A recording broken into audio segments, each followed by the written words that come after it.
Hello, Tecumseh, you courageous bastion of decency. Welcome to the Tecumseh Bicentennial Podcast. I'm your host, Benjamin J Nichols, but you can call me Strawberry Thunder. Today, we'll meet Tecumseh's chocolatiers, Matt and Elizabeth of Harvest Chocolate. Krista Velandra shares today's T-Town tale titled Pool.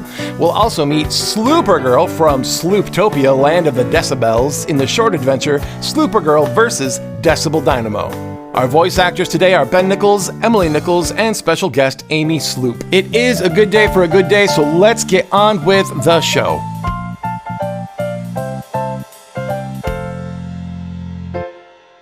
I'm Elizabeth. We are here at Harvest Chocolate in downtown Tecumseh. This was to be my first time meeting Elizabeth. And I'm Matt. This was not my first time meeting Matt. We actually met a couple years ago when he worked at my bank.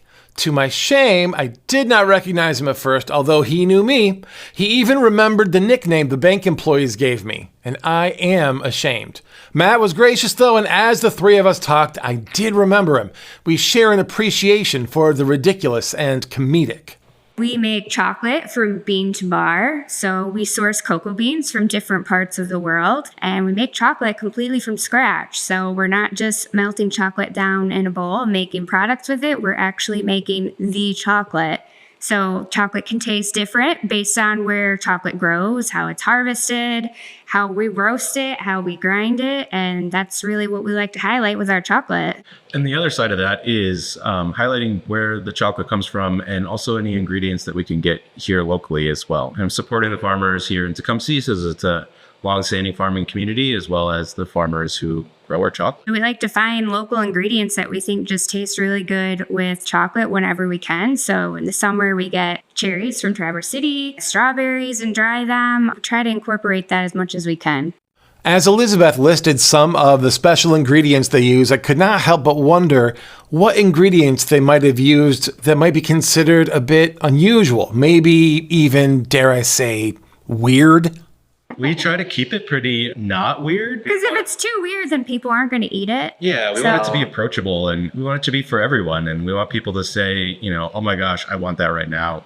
I saw another chocolate maker actually, they just made a taco chocolate bar. So it's made with avocado and chilies, and I don't know if there's like cilantro in there also. And it's like, it sounds cool, but does that taste good? We don't normally go too crazy.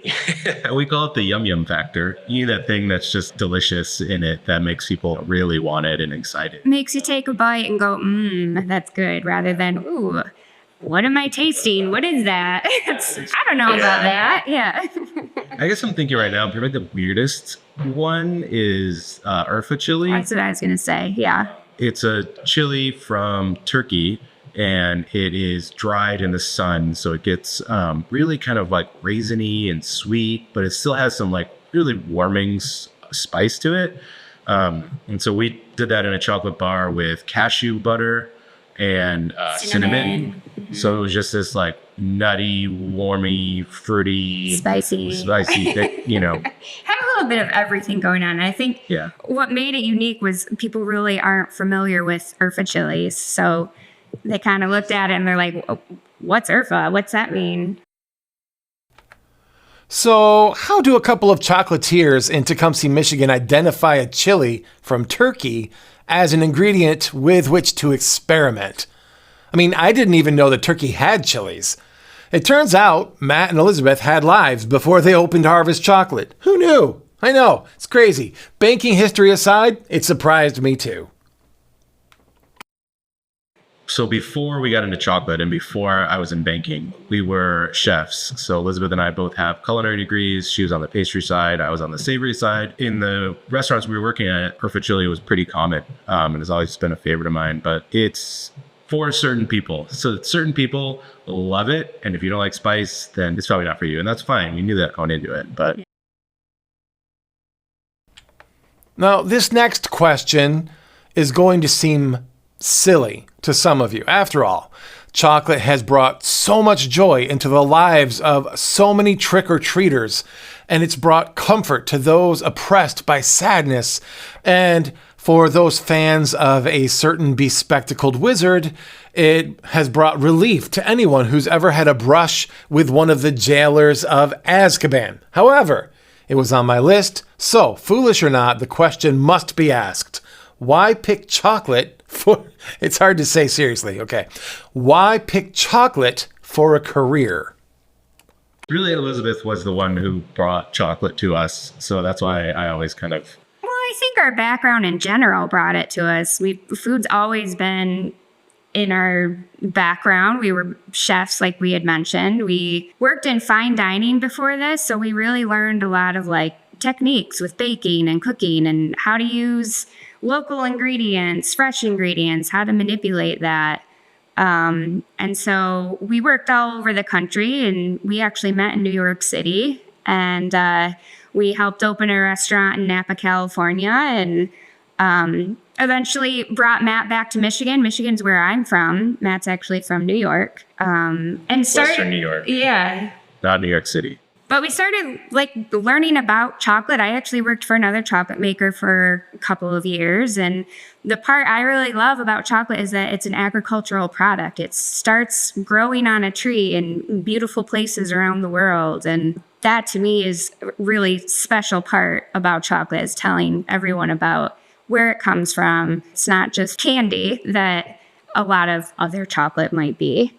I'd say I just like the craft of making chocolate and being able to work with the people in the chocolate industry. And there's a lot of great people that we get to work with day in and day out. And our customers too, who, love the product and love what we do. And, it's great to see them. And so that's really kind of what I think took out of those formative years is high quality products, and that there just should be more of them.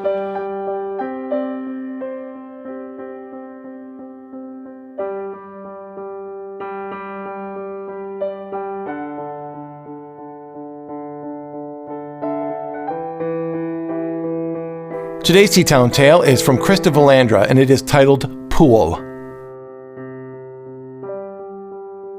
The old Joyce Andrews Memorial Pool, which was an outdoor pool, which is the only kind of pool to be. I lived my whole childhood there. Summer, Memorial Day, it would open, sun up to sundown, cold as freezing water in the morning. I would jump right in. Every swim lesson I could take, I took.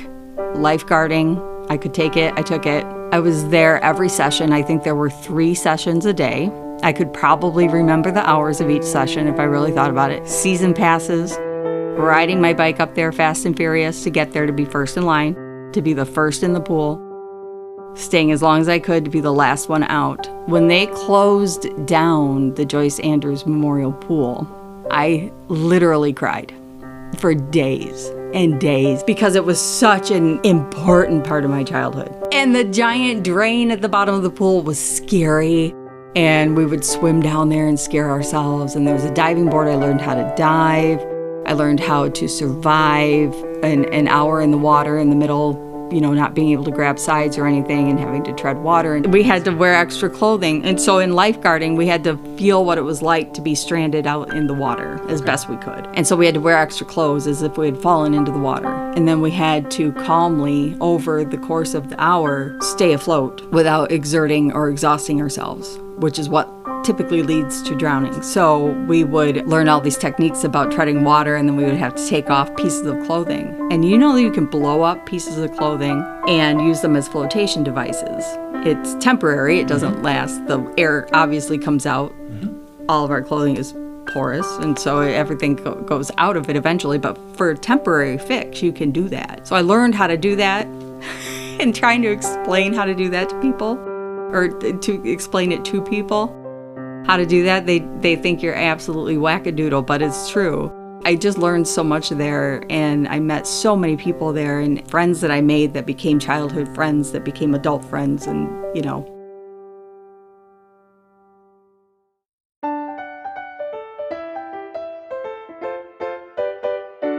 My mind could not let go of the yum factor that Matt mentioned. First, I thought, after Elizabeth and Matt make their first billion, they could open a theme park right here in town and call it the Yum Factory. which is awesome. I know. My second thought was, who determines the yum yum factor? Is that something that this entrepreneurial couple decides for themselves? Or do they seek outside counsel by cramming chocolate into people's faces? We love cramming chocolate in people's face. You have to, yeah. So we try to get a piece of chocolate in somebody's face, really, if they come in the door. I feel like that's a part of chocolate, is sharing it with people, getting other people's reaction. Chocolate makes people happy, so the best way of sharing it, that's the best thing to do with it. It's grown from a fruit. When done right, yeah, it's healthy. And if, this is Meyer, it would be a fruit salad. I love learning about the things that inspire and motivate people. Discovering what gives someone the impulse to just step out without a net and just try is often inspiring in itself. There is something precious about the simple truths that give our lives meaning and joy, even if it's found in places that I never wander. Travel inspires us, me, and I think really related to Harvest Chocolate is traveling to the places where cacao grows. So a year ago, we were in Hawaii, actually, and we were part of the harvest. So that's what we're named after. So to actually go and, cut the pods from the trees and ferment them and dry them and really just be in the field with the farmers and the producers and see what they go through. That's inspiring to me for sure. I'd say for me, I'm inspired by running a business in a small, more rural town. I think it's fun, it's challenging in a good way. And one thing we've done from the very beginning is really try to utilize online, utilize multiple channels so that we aren't just tied to getting people to walk in the door. We can make money and sell our product in other ways, which helps us exist and be here. Maybe it wouldn't survive just on its own. I don't know. It just helps build a little more of a stable business, and it'll help the community and the people of Tecumseh and the other businesses. I mean, we got a good block here. It's pretty easy sell to be like, you can go this way and get delicious bread and beer. And if you go the other way, there's delicious wine and cheese and tea and Mexican and donuts. And I think it allows us to connect with people in different ways. So here locally, we open our doors, and if we have cocoa beans roasting, people get to smell how great that smells. And so you get to have that experience in person with people who live here locally, or maybe they traveled from Ann Arbor or somewhere else. But then also we reach people throughout the country. If someone here in Tecumseh wants to send a gift to their relative in California, well, they get to have that arrive to their doorstep, and that's a fun experience too. And they get to tell the story of there's, this chocolate shop in Tecumseh. This is my town. This is a local business that I like to go to. And here, I want to share it with you over in California or wherever.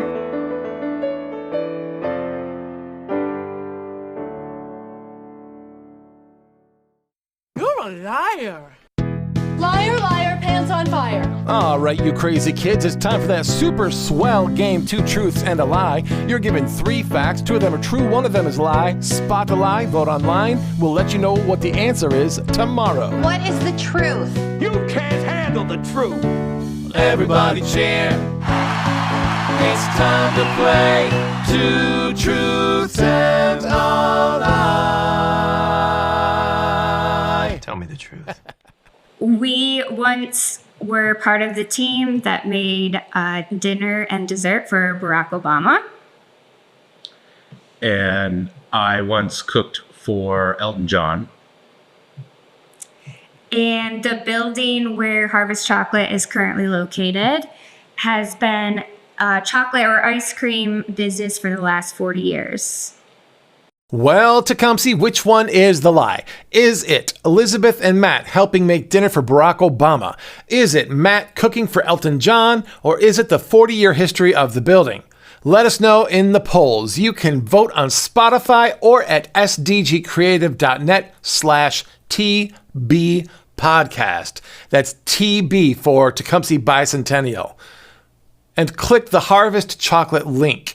We'll let you know tomorrow how you voted and what the answer is. Speaking of the building, there is something else interesting about it. The building here is supposedly haunted. We've had mediums come in and do some readings, and they've seen people dancing in the back room. The bathroom supposedly has a lot of activity. Things sometimes move, although I haven't personally seen anything, but I just want them to know that we're friendly and we hope that they're friendly ghosts and we like them here. And the idea of people dancing in the back is just really cute to me. Ghosts dancing in the back. Like, hey. We hadn't been upstairs yet. And on the third floor, there is like a 2-story ballroom. So maybe that dancing story is true. Yeah.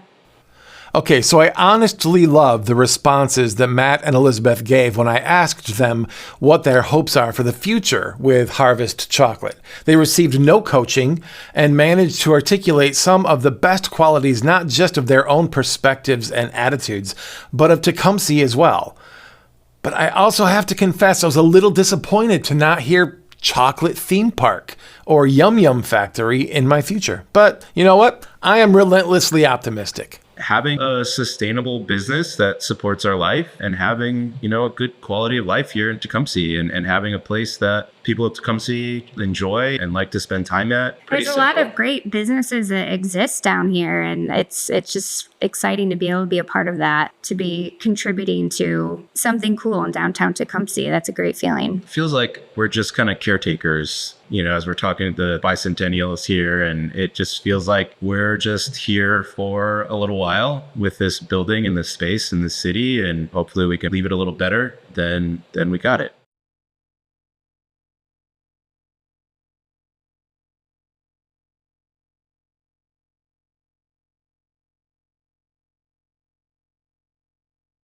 An essential question for virtually every interview I've ever given is some form of what is your superpower?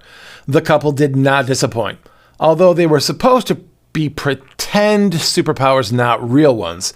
And you'll probably recognize the last one on the list. It definitely exists. I mean, I make use of it every single Christmas. Clairvoyance.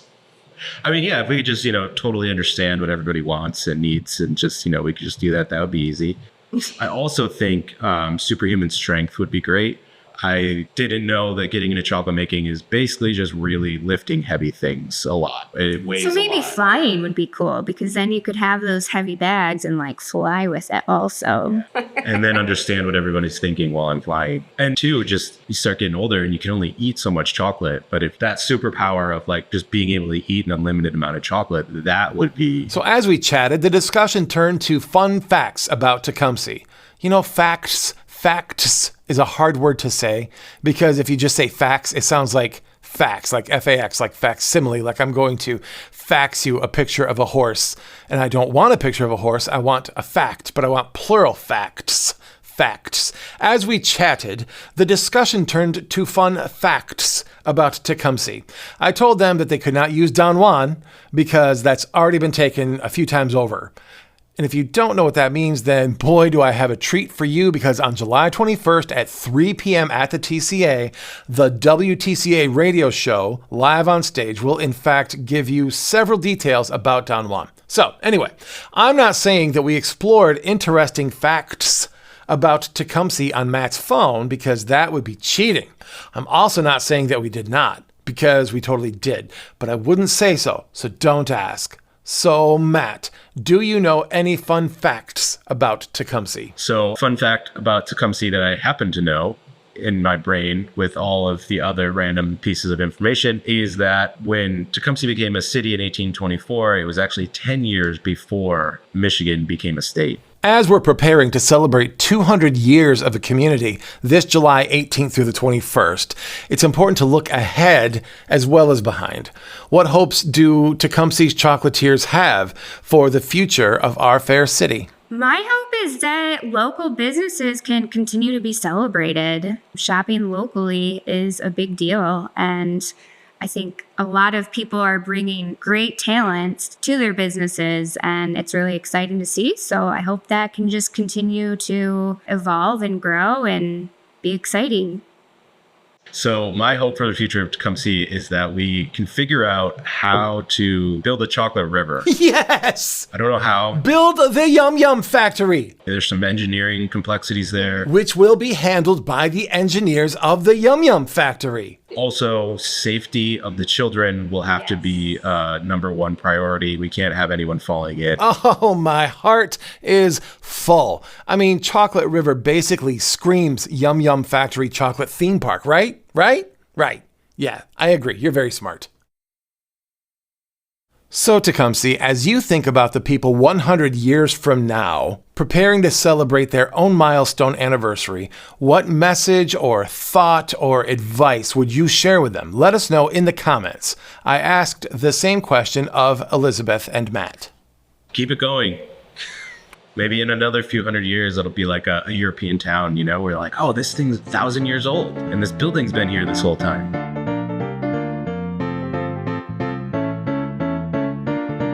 There's a brand new superhero in town. I guess not brand new. I mean, she's been around for a minute or two. But Sluper Girl is taking over Tecumseh by storm. Sluper Girl of Slooptopia, land of the Decibels. And here is her first adventure. Mild-mannered Amy Sloop is a tiny, mousy, insecure... Wait, what are you doing? I'm narrating With your mouth full?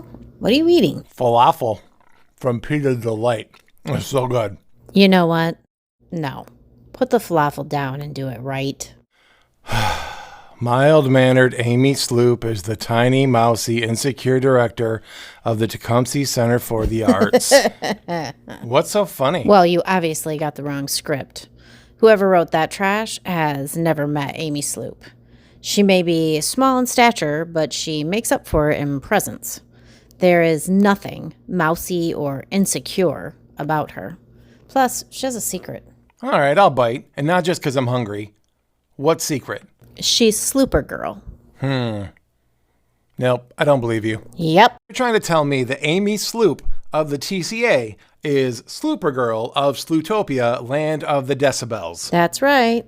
In fact, she just had a colossal battle last night with the Decibel Dynamo. It was crazy. I'm intrigued. Do you have any proof? Okay. You put down that falafel and I'll tell you. It started after a ridiculous number of people listened to that first couple of episodes of the Tecumseh Bicentennial Podcast. In episode 2, Amy outs herself as Supergirl. What she didn't know was that the podcast had immediately gained a lot of traction, not only in Tecumseh, but Slooptopia as well, and pretty much all the surrounding area. Well, and of course, since everybody was listening, her arch nemesis, the Decibel Dynamo, was listening just like everyone else. Ah, Mrs. Sloop, darling of the voiceover scene, director of the TCA, dilettante of the live theater, the one and only Amy Sloop, or should I say, Sluper Girl? Dilettante. That's not very nice, strange person with the spectacular wardrobe. Does Elton John know you stole his clothes? I'm sorry. That was impolite. No, sorry, mister. My name is Amy Sloop. Who is this Sluper Girl you're referring to, though? She sounds fantastic. Don't play dumb with me. I heard your little interview on the podcast this morning. It was actually quite beautiful in places. I found it it's very touching. Aw, thank you. That's very kind. But warm feelings and heartfelt interviews are not going to save you today, Sluper Girl. Prepare to be destroyed. So the Decibel Dynamo unleashed like this barrage of amplified noises that I can't safely reproduce. Every time I've tried, anyone within 100 feet immediately vomits. Let's just say it was bad. And Amy found herself flying through the air in a manner that was both impressive as well as undignified. She crashed against the artwork on the TCA's north fence, one of the fences with the artwork, and she was like stuck on the ground. She was in bad shape. Oh no, not the fence. Yeah, I really like the artwork too. It's some of my favorite works Tecumseh has. But anyway, it was a cowardly attack, and Amy, being mortal as she was, stood no chance against it. So even though she fell hard as Amy Sloop, she stood up as Sluper Girl, lass of loudness, advocate of amplitude, and conqueror of the acoustic blanket army of Alpha Absorbitron. You done messed up, Dynamo. It's one thing to cause trouble in Slooptopia, but now you've crossed a line you should not have crossed. feel my wrath. Suddenly Seymour, he purified me with sweet understanding.